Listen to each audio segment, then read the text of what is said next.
Et salut à tous, j'espère que vous allez bien. Moi, je pète le feu. Je vous souhaite la bienvenue sur Force Naturelle. Vous devez le savoir maintenant, Force Naturelle, c'est la chaîne YouTube francophone où l'on voit ensemble les grands principes de la santé, où l'on parle alimentation, on parle entraînement, sommeil, on parle en fait de tout ce qui est attrait à l'hygiène de vie, tout ça pour répondre à des problématiques modernes et être au top afin de conquérir le monde. Moi, c'est Arnaud et je vous souhaite la bienvenue pour cette nouvelle vidéo. Aujourd'hui, je vais vous partager ce que j'ai appris en 10 ans de pratique, en 10 ans d'entraînement intensif, sérieux, quotidien, notamment en musculation. Donc après 10 années de pratique, j'estime que j'ai quelques conseils, quelques retours de mon expérience que je pourrais vous partager, donc notamment aux débutants, pour que vous puissiez progresser, pour que vous puissiez vraiment avoir des résultats. Car quand on commence un entraînement de musculation, ce qui est important, c'est de tenir dans le temps et d'avoir des résultats. Donc pour avoir des résultats dans le temps, il faut déjà rester motivé, il ne faut pas lâcher, et il faut éviter tout ce qui va être blessure, tout ce qui va être traumatisme, qui pourrait mettre un terme à la pratique.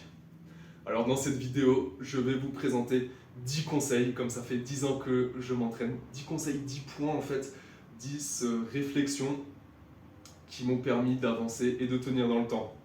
Allez, on commence tout de suite, c'est parti.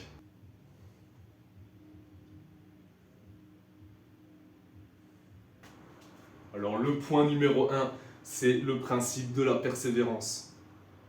Il y a beaucoup de gens très motivés qui commencent à s'entraîner, mais qui tiennent seulement une séance, une semaine, un mois, même peut-être un an ou 2 ans. Mais la réalité, c'est que 80-90% des personnes lâchent l'entraînement. Voilà pourquoi le principe de persévérance est très important. Il ne faut jamais lâcher l'affaire. Il faut croire en son programme, croire en ses capacités et puis être régulier, se pointer tous les jours à la salle de sport, s'entraîner toutes les semaines, penser à son entraînement tous les jours. Vraiment le principe de persévérance est ce qui fera la différence. L'idée est en fait de créer une habitude. Il faut créer une habitude où cela va être plus difficile de ne pas aller s'entraîner que d'aller s'entraîner. Il y a le principe également d'adhérence qui entre en compte. Donc l'adhérence, c'est comme je viens de le dire, c'est rendre facile une habitude, rendre facile le fait de faire une chose de façon quotidienne, régulière.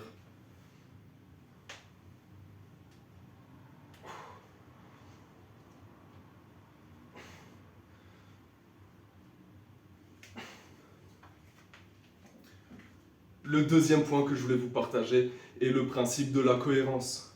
Quand on s'entraîne, il faut en effet que son programme suive une certaine logique. Je vois plein de personnes qui s'entraînent à l'arrache, qui n'ont pas vraiment de programme, ou qui copient le programme de quelqu'un d'autre, ou qui changent de programme toutes les semaines, ou même à chaque séance.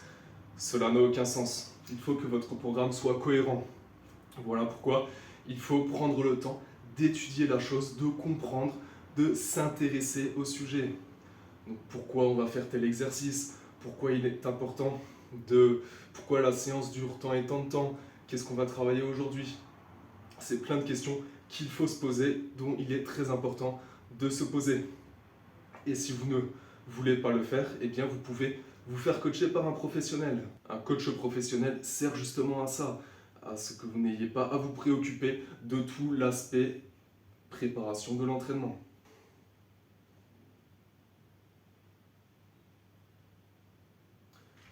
Le troisième point que je voulais vous partager, c'est le fait qu'il n'y a pas d'excuses. Les excuses n'existent pas. Beaucoup de personnes ont des excuses, même moi ça m'arrive, mais la réalité est qu'on regrette toujours de ne pas aller s'entraîner. Alors qu'au contraire, on ne regrette jamais un entraînement. Et ça, c'est vraiment une chose véritable. On ne regrette jamais un entraînement. Retenez cette phrase, moi c'est quelque chose qui me motive beaucoup. Et la réalité, c'est qu'on peut toujours trouver le temps et l'envie. On peut toujours trouver le temps, même 15 minutes, 20 minutes par jour, c'est vraiment rien du tout. On peut s'entraîner. Donc arrêtez vos excuses et allez vous entraîner. Le plus dur est souvent d'y aller, souvent de se mettre à la pratique. Une fois qu'on a passé l'échauffement, une fois qu'on s'est rendu sur place, que ce soit à la salle de sport ou à son cours de boxe, de MMA, de combat ou n'importe quel sport que vous pratiquez, le plus dur est d'y aller. Une fois qu'on y est, eh bien c'est beaucoup plus simple de s'y mettre. Donc essayez vraiment de franchir ce cap et encore une fois, comme on l'a vu dans le premier point, de créer ce principe d'adhérence et de persévérance.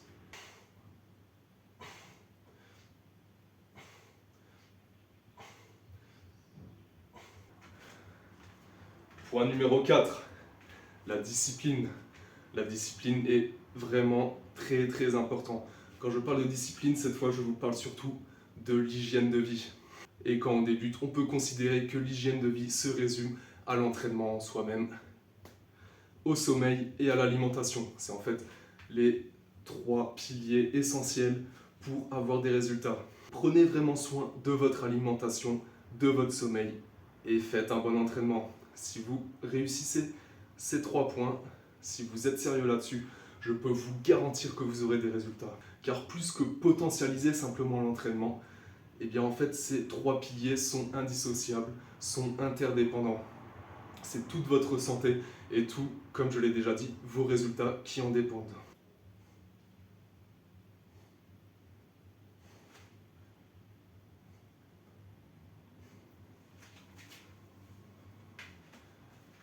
Alors le 5e point que je voulais vous partager, c'est le principe du no pain no gain. C'est une phrase donc, que tout le monde connaît, que tout pratiquant connaît. Je crois même que ceux qui ne sont pas pratiquants la connaissent. Mais c'est une phrase qui est réelle. C'est une phrase qui est réelle, bien que ces derniers temps, justement, tous les influenceurs et tout ça, pour faire le buzz, eh bien, commencent à dire qu'on n'a pas besoin de se faire mal et tout ça. Oubliez tout ça. Il faut se faire mal. L'entraînement est fait pour se faire mal. Alors certes, on ne va pas se faire mal bêtement, on ne va pas se blesser. En fait, il faut toujours respecter la biomécanique du corps, toujours avoir un mouvement qui va être propre, correct, un mouvement beau. Mais la réalité est qu'il faut pousser, il faut aller. En fait, il faut se pousser suffisamment pour qu'il y ait une adaptation. C'est la loi de l'Hormèse que l'on cherche, c'est la loi de l'antifragilité. C'est créer un stress nécessaire, mais qui va être dans nos limites. En fait, on veut vraiment aller à la frontière de cette zone rouge sans y aller trop loin pour pouvoir justement créer une adaptation, créer une croissance musculaire, créer plus de force, créer donc un skills, un mouvement, une compétence que l'on veut développer. Il faut quand même que le stress soit nécessaire. Voilà pourquoi le principe du no pain no gain est très important.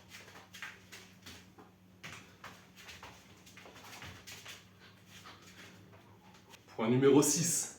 La patience est essentielle. Soyez patient. L'entraînement est plus à considérer comme un marathon que comme un sprint. Moi, ça fait 10 ans que je m'entraîne et je pensais avoir les résultats que j'ai au bout de 3-4 ans. Mais voilà, la réalité est tout autre. Si on ne se charge pas, même si on s'entraîne correctement, eh bien on est quand même tout du moins conditionné par sa génétique et par la réalité encore une fois. Ayez confiance dans un premier temps dans votre programme. Donc voilà pourquoi il est très important de bien le concevoir, comme nous l'avons vu dans le 2e point. Et ayez confiance en vous, ayez confiance en votre discipline, ayez confiance dans votre faim, ayez confiance dans votre travail. Si vous avez un bon programme, si vous avez confiance en vous, et si vous fournissez le travail nécessaire, je peux vous garantir que vous aurez des résultats. Et autre chose que j'ai remarqué au fil de mes années de pratique, c'est que la progression se fait surtout par palier. Donc on va croire qu'on va stagner pendant plusieurs mois, ça peut même aller 1 an et demi, et d'un coup on va atteindre un pic de progression pour retourner à un palier. Et puis, en tout cas, personnellement, c'est comme ça que je l'ai ressenti, et je pense que c'est comme ça que ça se fait aussi, surtout au bout d'un certain nombre d'années d'entraînement, on ne peut pas toujours progresser de manière exponentielle. Non, ça se passe beaucoup par palier. Donc soyez patient, ayez confiance en vous et en votre programme.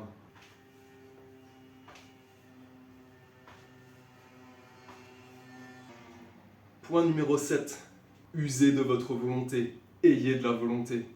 Que ce soit pour aller à l'entraînement, donc pour avoir cette discipline, comme on l'a vu dans les points précédents, pour avoir cette persévérance, ce principe d'adhérence. Mais usez également de votre volonté à chaque répétition. Je vois trop de personnes qui à la salle sont passives, qui s'entraînent à moitié, qui sont sur leur téléphone, qui sont distraites. Non, faites preuve de volonté. Vivez chaque répétition. Jouez votre peau à chaque répétition. Ce n'est que comme ça que vous allez créer une intensité suffisante qui va vous permettre d'évoluer. Car quand on s'entraîne, n'oubliez pas ce principe basique, mais le principe qui définit en fait tout l'entraînement, c'est qu'il faut une intensité suffisante, comme on l'a déjà dit, pour pouvoir créer un stress suffisant, pour pouvoir créer une adaptation, une évolution, une croissance. Donc faites preuve de volonté.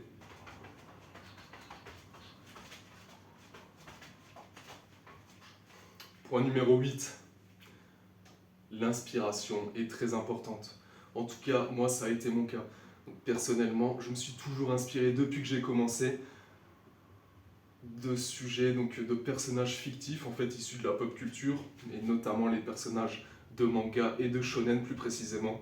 Donc tout ce qui est Naruto, Dragon Ball Z, One Piece, Berserk. Au niveau des films, ça a plus été des films épiques, comme on pourrait les considérer, comme 300, 3, Batman. C'est en fait des personnages dans lesquels je me retrouve, des archétypes auxquels je veux ressembler et donc qui me motivent. À chaque fois que j'ai une baisse de motivation, je me dis, mais que ferait ce personnage, où je me dis, ce personnage n'a jamais lâché, c'est pour ça qu'il est devenu super fort, super légendaire. Donc c'est un petit peu enfantin comme vision, j'en ai conscience. Mais en tout cas, c'est quelque chose qui fonctionne pour moi. Et je pense que c'est quelque chose qui parlera à beaucoup. Donc n'ayez pas peur et justement usez de cette inspiration, même si c'est des personnages fictifs, pour vous motiver à aller vous déchirer. Donc que ce soit pour vous motiver à aller à l'entraînement et quand vous êtes à l'entraînement, pour vous dépasser. Donc l'inspiration peut être très utile.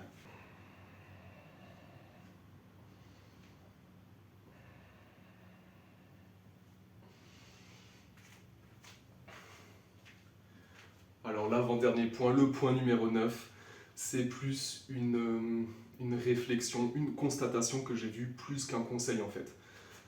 C'est le principe de la sublimation. Car oui, l'entraînement physique sublime tous les aspects de la vie. C'est vraiment quelque chose d'incroyable. C'est même pour cela que j'ai passé mon diplôme en naturopathie. C'est pour cette raison que j'ai créé cette chaîne YouTube, que je partage tout ce contenu sur les réseaux sociaux et tout ça. C'est en fait parce que j'ai vraiment ressenti, constaté que l'entraînement physique est une bénédiction. C'est quelque chose qui va sublimer tous les aspects de la vie. Et cela de manière holistique. Donc on va être plus fort, on va avoir un meilleur système nerveux, plus de confiance en soi, on va avoir plus de respect des autres personnes, car croyez-moi, lorsque vous commencez à être large d'épaule, à avoir des gros pecs, les gens vous respectent plus. C'est quelque chose qui est bête à dire et quelque chose qui n'est pas mis en valeur aujourd'hui dans notre société, mais qui reste notamment néanmoins quelque chose de très important.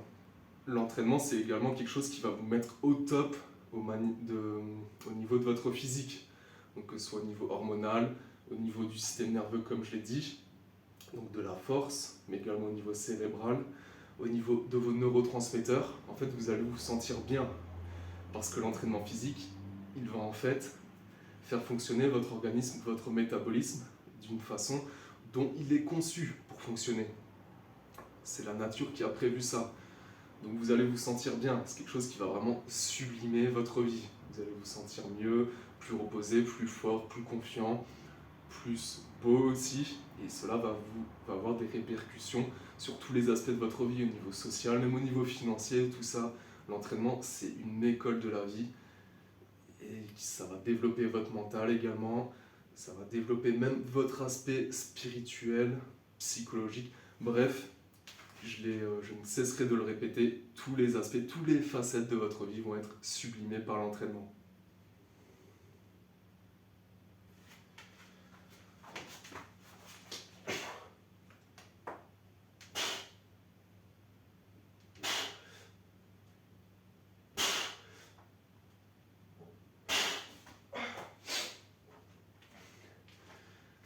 Et enfin, le 10e point est la notion de plaisir. Si vous voulez durer dans le temps, si vous voulez vraiment créer ce principe d'adhérence, comme on l'a vu dans le point numéro 1, il faut qu'il y ait cette notion de plaisir. Alors tout d'abord, l'entraînement. Pourquoi c'est une source de plaisir pour moi en tout cas? La première chose, c'est parce que je me retrouve avec moi-même.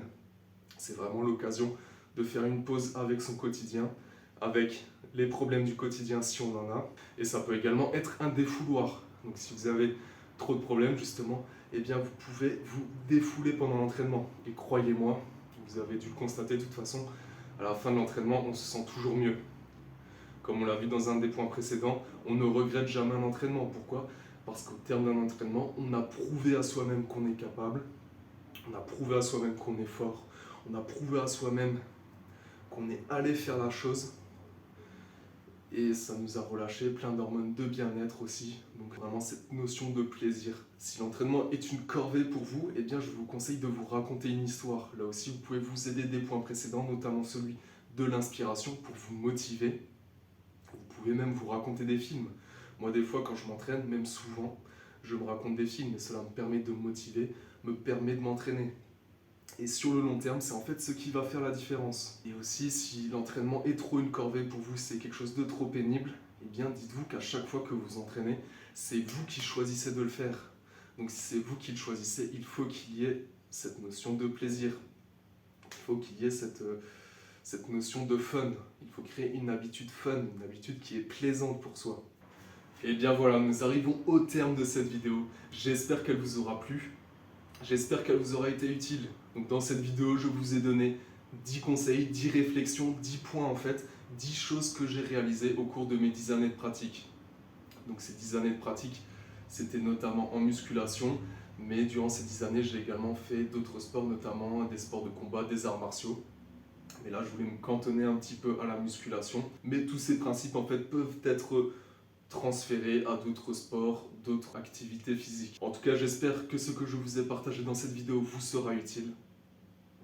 Si c'est le cas, n'hésitez pas à mettre un like. N'hésitez pas également à commenter la vidéo. Faites-moi savoir si le format un peu différent d'habitude vous a plu, si vous avez des questions, des remarques, je serai ravi d'échanger avec vous. Je vous invite également à partager la vidéo à une de vos connaissances, à un proche, ou sur les réseaux sociaux, si vous estimez que cette vidéo est peut-être utile et qu'elle puisse aider quelqu'un. Et enfin, je vous invite à vous abonner à la chaîne. Cela me montrera votre soutien ainsi que votre intérêt. Je vous donne rendez-vous dans une quinzaine de jours pour une autre vidéo. Et d'ici là, je vous dis force et vitalité.